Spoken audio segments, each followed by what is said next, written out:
Hey guys, story time. I'm going to tell you the tea. I have always had extraordinary psychic abilities. I can't think of a psychic ability that I don't have. I even tried to go down the list. I'm like, yep, got it. Yep, can do that. Can do that. So I've always been able to do this as a very small child. And what I truly believe is that everybody was born with psychic abilities.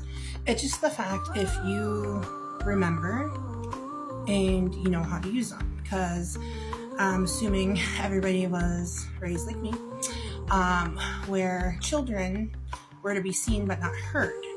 So growing up, I always, would remember one time when my parents had friends over.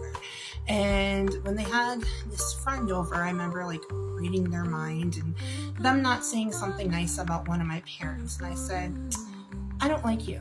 You're mean. Don't say that about my parent. And then of course my mom comes in. She's like, oh, she doesn't know what she's talking about. Go play.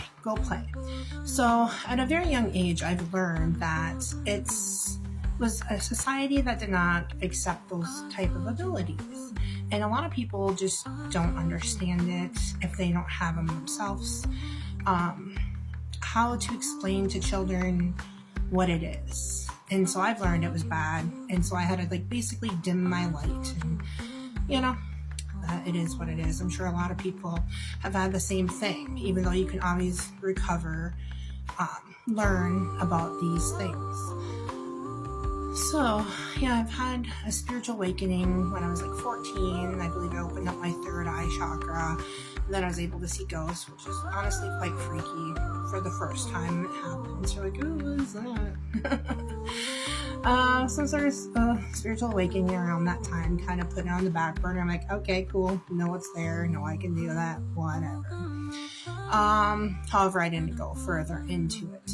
So now fast forward to where I'm at now with another spiritual awakening, going inward with my meditation, astral projecting, lucid dreaming, all that fun stuff. Diving in, learning about that, basically talking to my spirit guides, my angels, my ancestors, and basically being trained and getting downloads of what other abilities I can do. So I've always could do this, but I never really understood it.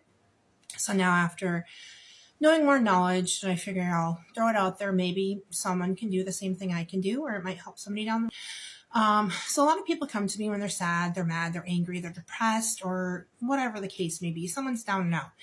So when they come to me, what I do is, I always hear somebody else. I always listen without judgment, because why would somebody want to judge? I always give love and understanding. So when they're telling me these things, I can feel their emotions. I already know what they're going to say before they say it, because I already can feel their emotions. So what I do is I will take their depressive energy or their sad energy or anything that I feel they don't need to hold on to. And I used to take their energy and pull it out of them, because I want them to be happy. I want them to not be sad. And while we discuss things and, always send them on a happy path, always shine a light to the end of the tunnel for them,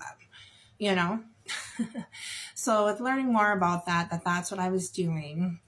You also got to be careful to cleanse yourself and know your true energy, and that don't take on other people's emotions or don't keep other people's energy within you. You have to cleanse it out. So another thing I could do is, let's say if there's a couple arguing or fighting in a room and it's getting uncomfortable. What I can do is I can change the energy of the room. So I can change the energy of the room to either calm them down or have more loving vibes, or just pretty much just alchemize the situation so that hopefully people aren't going to yell and they can talk like an adult. So basically it's just healing energy. So that's my story. Let me know what you think.